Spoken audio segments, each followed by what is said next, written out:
கெமிஸ்ட்ரியில் நிறங்காட்டி ஒரு சின்ன ஷார்ட்கட் பார்ப்போம். ஃபஸ்ட்டு வந்து மெத்தில் ஆரஞ்சா, அப்புறம் ரெண்டாவது பீட்ரூட். இது ரெண்டும் வந்து ஒரு செட்டாக ஞாபகத்தில் வச்சுக்கலாம். சிவப்பு மஞ்சள் ரெண்டுத்துக்கும் அதே தான்.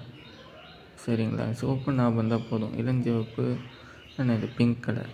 ரொம்ப டீப்பாக கன்ஃபியூஸ் பண்ணுற மாதிரிலாம் கேட்க மாட்டாங்க. சிவப்புன்ற வார்த்தை மட்டும் ஞாபகத்தில் வச்சுக்கலாம். சிவப்பு மஞ்சள் இது ரெண்டும் ஒரு செட்டு. அடுத்தது பார்த்திங்கன்னா மஞ்சள் பினாப்தலின். இதை பார்த்தீங்கன்னா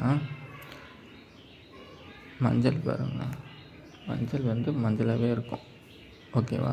காரத்தில் சிவப்பு. அதேமாதிரி பினாப்தலின் அமிலத்தில் நிறம் மாறாது. மஞ்சள் எப்படி மஞ்சளாக இருக்கும், அதேமாதிரி பினாப்தலின் நிறம் மாறாமல் இருக்குது.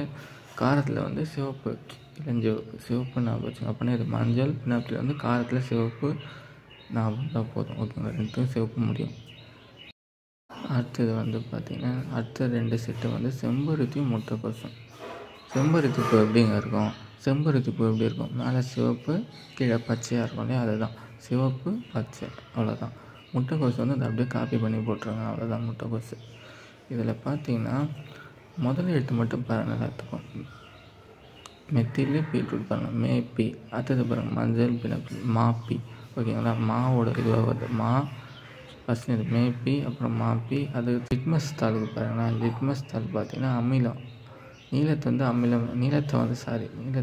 சிவப்பாக மாற்றும், ஓகேங்களா? நமக்கு எதுவாக மாறும்னு தெரிஞ்சால் போதும். அமிலம் கையில் பார்த்தோன்னா ரத்தம் வர சிவந்த பொருள் ஞாபகம் வச்சுங்க. அமிலம்னா சிவப்பு, அதை மாதிரி ஞாபகம் இருந்தாலே போதும். காரம் வந்து நம்ம அப்படியே போட்டுக்கலாம், நீலம். ஓகேங்களா? ஒன்று ஞாபகம் இருந்தால் போதும்.